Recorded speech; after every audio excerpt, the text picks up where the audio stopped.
morning, class 4. Welcome to your reading session. So we're going to carry on with the twits today. I hope you're enjoying it. Let's begin. So we're looking at the two chapters today, The Glass Eye and The Frog. Ooh. Have a think. What do you think they might be about? Have a little think before we get started. Okay, so same as before. Pause me if you just want to read it yourself, or if you just want to sit back and listen and enjoy, then do so, and I shall read it to you. The Glass Eye. You can play a lot of tricks with a glass eye because you can take it out and pop it back in again any time you like. You can bet your life Mrs. Twit knew all the tricks. One morning she took out her glass eye and dropped it into Mr. Twit's mug of beer when he wasn't looking. Mr. Twit sat there drinking the beer slowly. The froth made a white ring on the hairs around his mouth. He wiped the white froth onto his sleeve and wiped his sleeve on his trousers. "You're plotting something," Mrs. Twit said, keeping her back turned so we wouldn't see what she had taken out her glass eye. "Whenever you go all quiet like that, I know very well you're plotting something." Mrs. Twit was right. Mr. Twit was plotting away like mad. He was trying to think of a really nasty trick he could play on his wife that day. "You better be careful," Mrs. Twit said, "because when I see you starting to plot, I watch you like a wombat." "Oh, do shut up, you old hag," Mr. Twit said. He went on drinking his beer, and his evil mind kept working away on the latest horrid trick he was going to play on the old woman. Suddenly, as Mr. Twit tipped the last drop of beer down his throat, he caught sight of Mrs. Twit's awful glass eye staring up at him from the bottom of the mug. It made him jump. "I told you I was watching you," cackled Mrs. Twit. "I've got eyes everywhere, so you'd better be careful." The Frog. To pay her back for the glass eye in his beer, Mr. Twit decided he would put a frog in Mrs. Twit's bed. He caught a big one down by the pond and carried it back secretly in a box. That night, when Mrs. Twit was in the bathroom getting ready for bed, Mr. Twit slipped the frog between her sheets. Then he got into his own bed and waited for the fun to begin. Mrs. Twit came back and climbed into her bed and put out the light. She lay there in the dark, scratching her tummy. Her tummy was itching. Dirty old hags like her always have itchy tummies. Then, all at once, she felt something cold and slimy crawling over her feet. She screamed. "What's the matter with you?" Mr. Twit said. "Help!" screamed Mrs. Twit, bouncing about. "There's something in my bed." "I'll bet it's that giant skilly wiggly I saw on the floor just now," Mr. Twit said. "That what?" screamed Mrs. Twit. "I tried to kill it, but it got away," Mr. Twit said. "It's got teeth like screwdrivers." "Help!" screamed Mrs. Twit. "Save me! It's all over my feet." "It'll bite off your toes," said Mr. Twit. Mrs. Twit fainted. Mr. Twit got out of the bed and fetched a jug of cold water. He poured the water over Mrs. Twit's head to revive her. The frog crawled up from under the sheets to get near the water. It started jumping about on the pillow. Frogs love water. This one was having a good time. When Mrs. Twit came to, the frog had just jumped onto her face. This is not a nice thing to happen to anyone in bed at night. She screamed again. "By golly, it is a giant skilly wiggler," Mr. Twit said. "It'll bite off your nose." Mrs. Twit leapt out of the bed and flew downstairs and spent the night on the sofa. The frog went to sleep on her pillow. Well, I hope you enjoyed those two chapters and my silly voices. I can imagine class 4 having a right giggle at how silly I am, but there we go. So you've got some questions to answer today. I'm going to read them to you on this slide, and then on the next slide it's got your sentence starters. So let's get going. Number 1. What did Mrs. Twit do with her glass eye? Summarise the chapter. Number 2. What does the word plotting mean? Number 3. What did Mr. Twit tell Mrs. Twit was in her bed? Number 4. Why was the frog happy at the end of the chapter? Number 5. Do you think Mr. and Mrs. Twit like each other? Why do you think this? Use evidence from the text to support your answer. You've got your sentence starters there, okay? Obviously, number 1 is all in your own words. You're summarising that chapter, so you can write that however you like. pause the video on these questions while you have a go, and then unpause when you're ready to come back to me and we will go through the answers. Okay? So hopefully you've all had a go at those questions. I'm going to go through the answers with you now. So, number 1, what did Mrs. Twit do with her glass eye? Summarise the chapter. So I put Mrs. Twit hid her glass eye in Mr. Twit's beer. Whilst he sat and plotted how to trick her, she told him she was watching him like a wombat. When he finished his drink, the eye was looking up at him and he jumped, which Mrs. Twit found very funny. So anything along those lines would have been great. Give yourself a big tick. Number 2, what does the word plotting mean? So the word plotting means secretly make plans to carry out. So Mr. Twit was plotting a trick. He was planning a trick, okay? Number 3, what did Mr. Twit tell Mrs. Twit was in her bed? So Mr. Twit told Mrs. Twit there was a giant skilly wiggler in her bed. Number 4, why was the frog happy at the end of the chapter? So the frog was happy at the end of the chapter because he had a puddle of water to sleep in on a comfy pillow. And then number 5, do you think Mr. and Mrs. Twit like each other, and why do you think this? Use evidence from the text to support your answer. So I put, I think Mr. and Mrs. Twit do not like each other. I think this because they always play tricks on each other. In the text it says he was trying to think up a really nasty trick he could play on his wife that day, which suggests it wasn't for fun. They were playing tricks, but to be cruel to each other. Okay, so if you put something along those lines, again, give yourself a big tick. Any questions with your reading, just send me an email and I'll be more than happy to go through it for you. Hi, class 3 and 4. I am here to do a bit of maths with you today. So I'm going to build on from what Miss Cunnington has taught you so far this week, and we are going to now look at comparing angles. So before we start, let's have a quick recap of what you've done so far this week. And I would like you to label each of these angles as either obtuse, acute, or a right angle. You can think it in your head or you can label them in your books, whatever you'd like to do. Pause me while you do it and then come back when you're ready.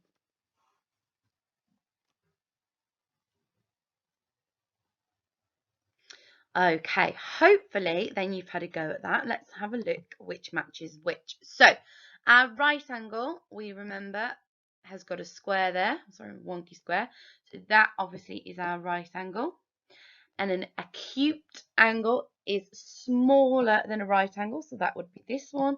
And obtuse is bigger, so that would be this one here. So has the minute hand moved through an acute or obtuse angle to get from A to B? So from 2:45 to 10 past, is it an acute or an obtuse angle? Pause me while you think and then come back when you're ready.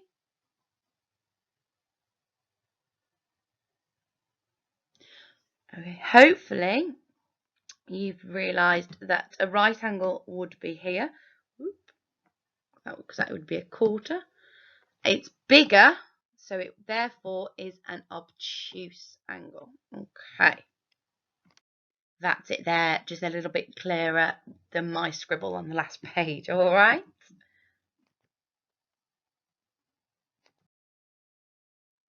So which of these angles is the largest angle? Which do you think is the largest? Okay, you can see here I've turned them into right angles just to help me out here. So obviously that's got quite a large gap before it's a right angle, so it's not that one. That one's got a smaller gap towards a right angle, so it could be that one. But this one here is actually larger than a right angle, and therefore B is the largest angle. So write the correct symbol to complete the comparison. So is it more than, less than, or equal to these angles here? What do you think?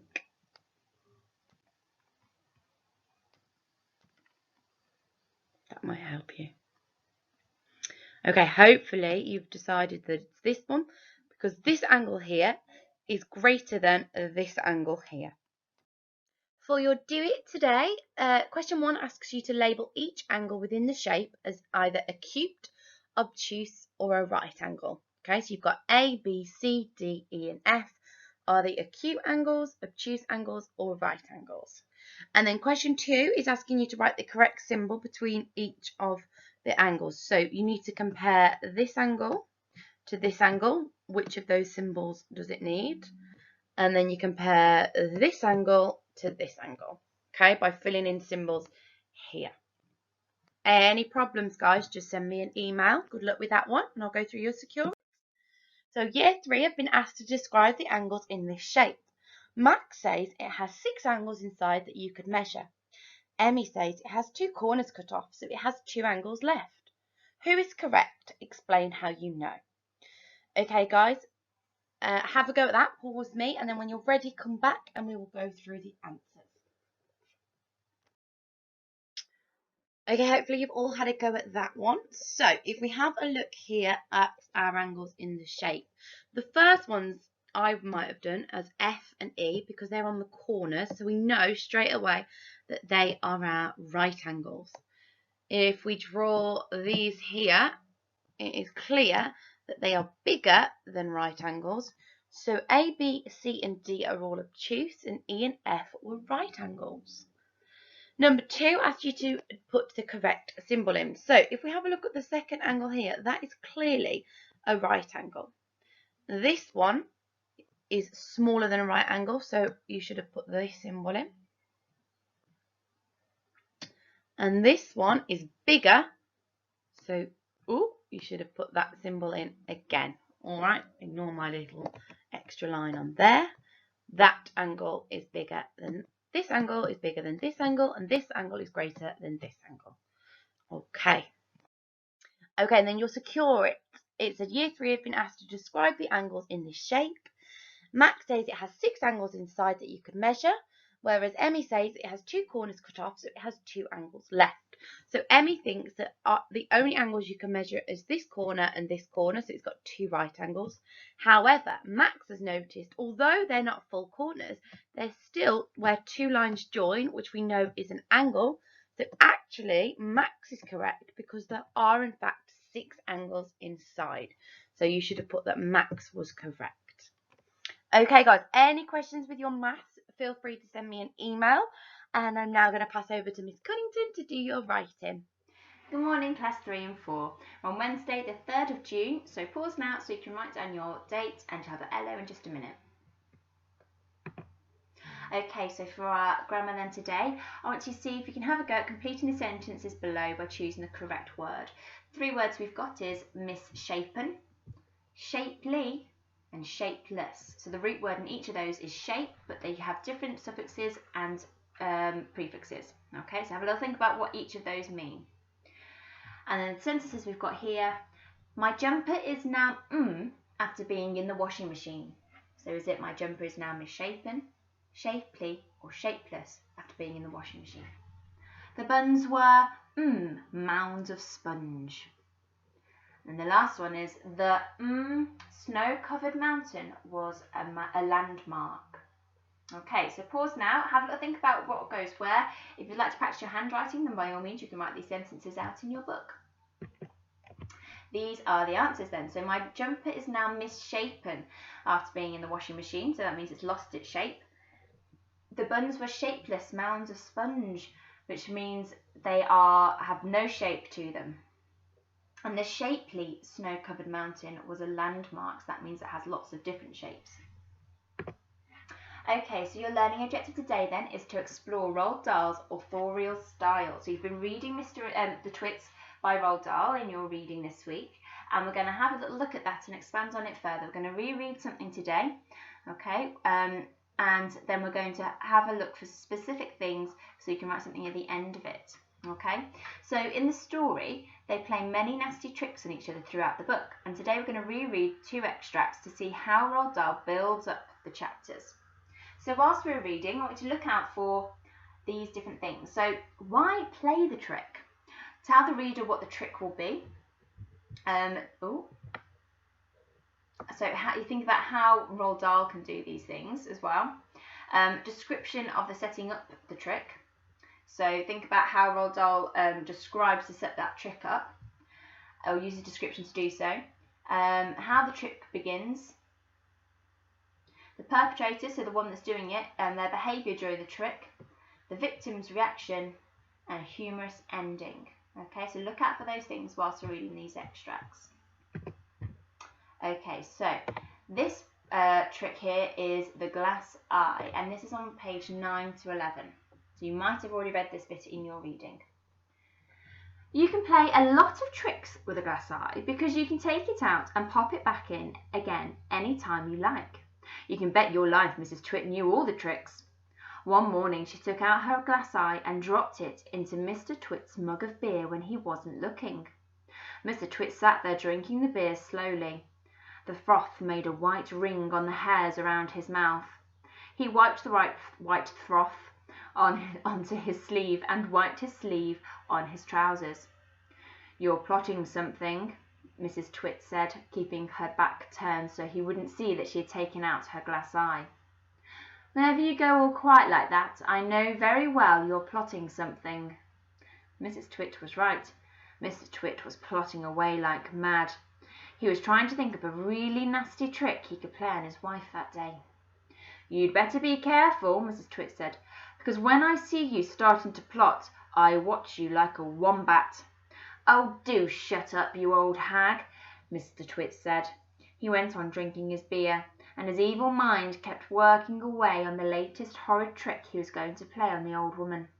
Suddenly, as Mr. Twit tipped the last drop of beer down his throat, he caught sight of Mrs. Twit's awful glass eyes staring up at him from the bottom of the mug. It made him jump. "I told you I was watching you," cackled Mrs. Twit. "I've got eyes everywhere, so you'd better be careful." So that's the first trick there. So the glass eye by Mrs. Twit. Now let's have a look at the next one. So the frog. Oh. There we go, sorry. So this is on page 12 to 15, and we'll read it together first. To pay her back for the glass eye in his beer, Mr. Twit decided he would put a frog in Mrs. Twit's bed. He caught a big one down by the pond and carried it back secretly in a box. That night, when Mrs. Twit was in the bathroom getting ready for bed, Mr. Twit slipped the frog between her sheets. Then he got into his own bed and waited for the fun to begin. Mrs. Twit came back and climbed into her bed and put out the light. She lay there in the dark, scratching her tummy.